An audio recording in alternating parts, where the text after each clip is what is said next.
Two good teams, and I think that was a pretty good game for a 0-0 draw. Hello everybody and welcome back to another review of this Oxford United season. Today it was the first home game for Des Buckingham. It was a big one too, because Oxford were at home to league leaders Bolton Wanderers. There were a lot of nerves from Oxford United fans ahead of this game because of the fact we played so poorly against Cheltenham Town and the fact that Bolton are in such good form as well. People were saying all Bolton needed to do was just turn up and they would get the win today. But Oxford United produced a much better performance than what we saw at the weekend. But it wasn't enough to topple the Trotters because it ended in a stalemate. It ended Oxford United 0. Bolton Wanderers 0. So Bolton not winning at the Kassam is a bit of a rarity, but they certainly are one of the best, if not the best side we have seen in League One this season. But we're going to go over everything. I'm going to go over the team news, going to do a match review, not going to do player ratings tonight because I don't have the time, but I am going to give my final thoughts at the end. I will put timestamps down below, so if you do want to jump to any particular point, then please feel free to do so. But if you do, the very least you can do is hit like on this video, and if you do like the content, then consider subscribing. Let's have a look at Oxford United then. It's Des Buckingham's first home game in charge of Oxford United. I didn't expect him to make massive changes from the poor result against Cheltenham, and he didn't. Skipper Elliot Moore returned to the side instead of Stefan Negru. Greg Lee unfortunately is going to be out for a few weeks, so Kieran Brown remained at left back. Ruben Rodriguez picked up a red card against Cheltenham, so he was suspended for this game. So it meant Billy Bodin slotted into that 10 role, and it meant a return to the starting lineup for Kyle Edwards, which is great to see him back on the left wing. But we didn't think we'd get 90 minutes out of him today, and we didn't in the end. But on the bench, Gatlin O'Donkor is preferred to Sonny Perkins. Let's have a look at the visitors then. Bolton Wanderers. Look, Bolton Wanderers have won their last 6 league games before this game, and they were top of the table after that amazing 7-0 humbling of Exeter City. Ian Everett's Trotters side are on fire in the league, and he has improved this Bolton Wanderers side seemingly year on year since he has taken over. So not surprisingly, Bolton remained unchanged from that victory that they had at the weekend, and it's an extremely strong Bolton lineup, quality all over the pitch, and a rock solid back four as well. But when I look at that strike force of Charles and Adebayo, it looks lethal, and it looks arguably the best strike force in League One, and it really kind of highlights where Oxford have kind of been lacking in terms of having that potency up front. So let's move on to the game then. Not really much happened for the first 30 minutes of this game, maybe even first 40 minutes of this game. It wasn't a bad watch. It was an intriguing game rather than an enthralling one. Two good sides looked pretty evenly matched, kind of feeling each other out a bit.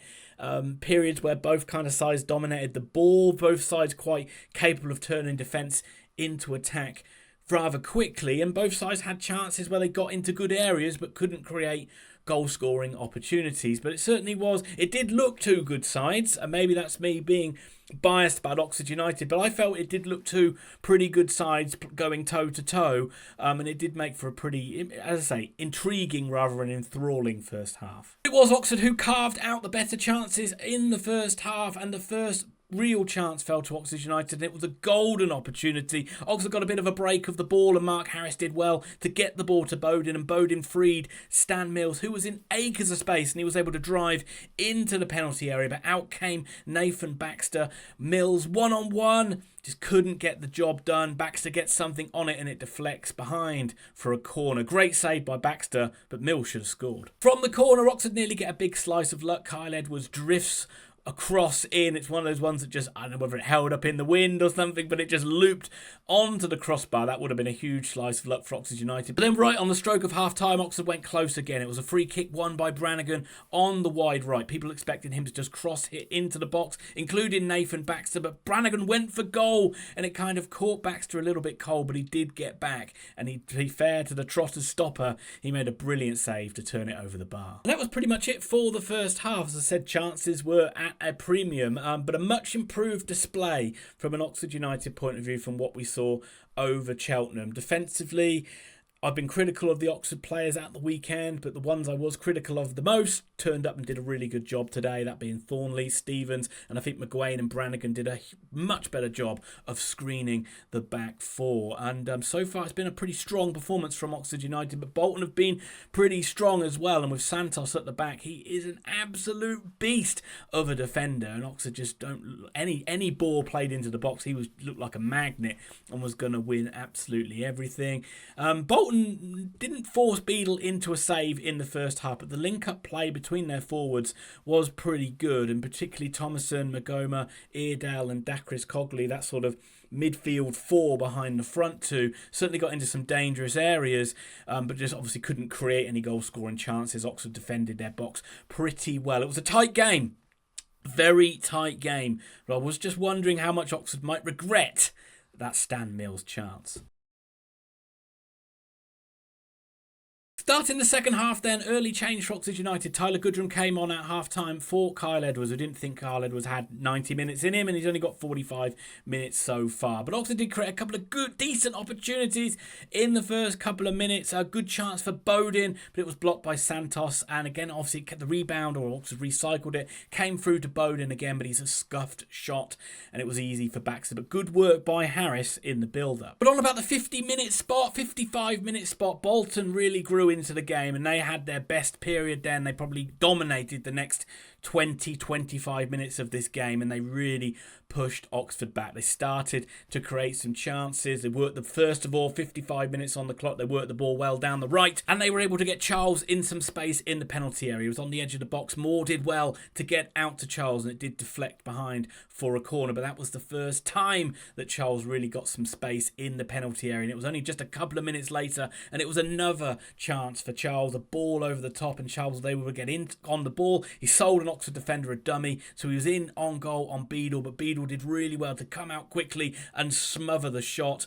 Both young goalkeepers kind of showed their value in this game. Beadle had a great second half, and McGuane did really well as well, getting back to stop Charles from getting on the rebound and stopping him getting a shot away. But the danger and the threat grew and grew from Bolton. Firstly, a couple of good blocks from Jordan Thornley in there to deny Adebayo, but that midfield quartet, and even Sheenan, who was screening the back three, really started to dominate that midfield battle, and Charles was starting to get space in behind, and it was worrying moments, and you felt a goal was going to come for Bolton Wanderers. Thomason broke through the midfield, and there was space on the right-hand side.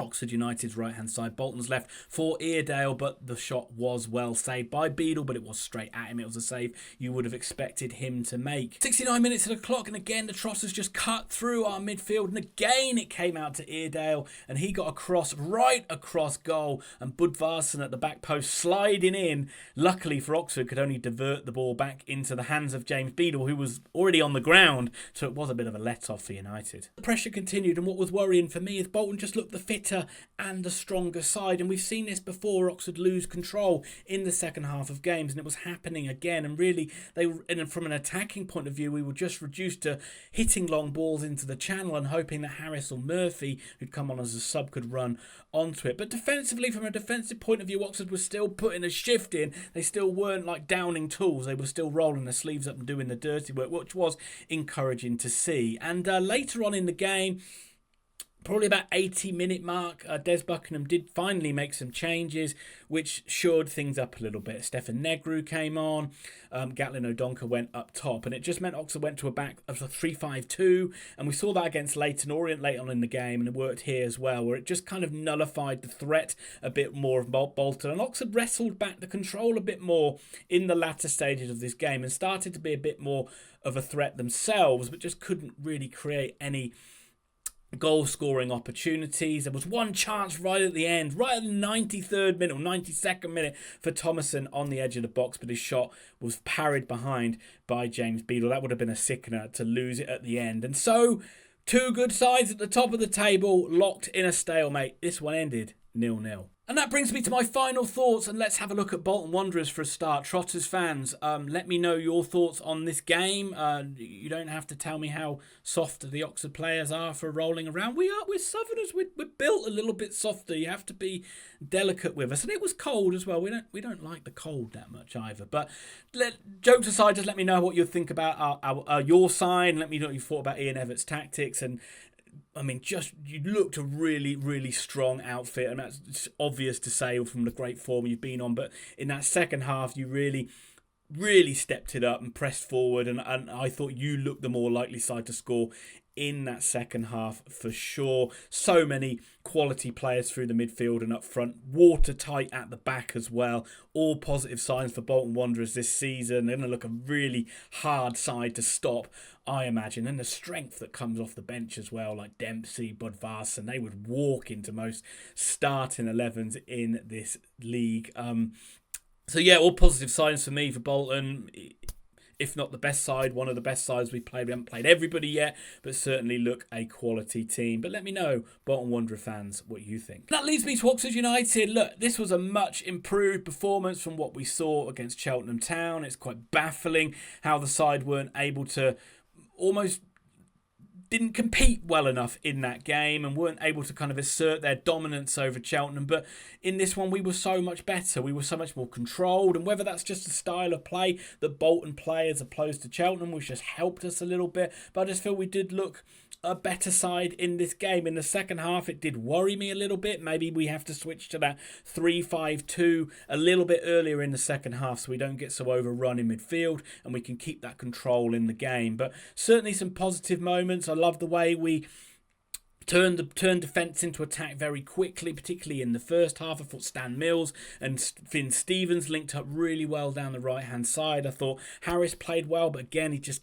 can't seem to get into the goals at all, which is very frustrating. And I thought Bodin played well as well. And again, in midfield, I thought Brannigan and McGuane were much improved in there too. So a lot of positive sides for Des Buckingham's first home game. We've still got the likes of Edwards to come back for fitness. Obviously, Greg Lee's a miss. And we've still got Marcus Brown waiting in the wings to come back too. So plenty to look forward to. We know where the weakness is in this Oxford United side, and that is that striking position, and it is scoring goals. But that isn't going to be fixed until probably the end of the January window. Let's be honest, I can't see any Oxford getting a player in early in January. It's probably going to be at the end, and who that is, we don't know. So we have to just keep persevering with what we've got at the moment. But there's certainly still that desire and determination, and there's still that quality in the passing that I saw today, which encourages me that we're not going to fade away after one bad result.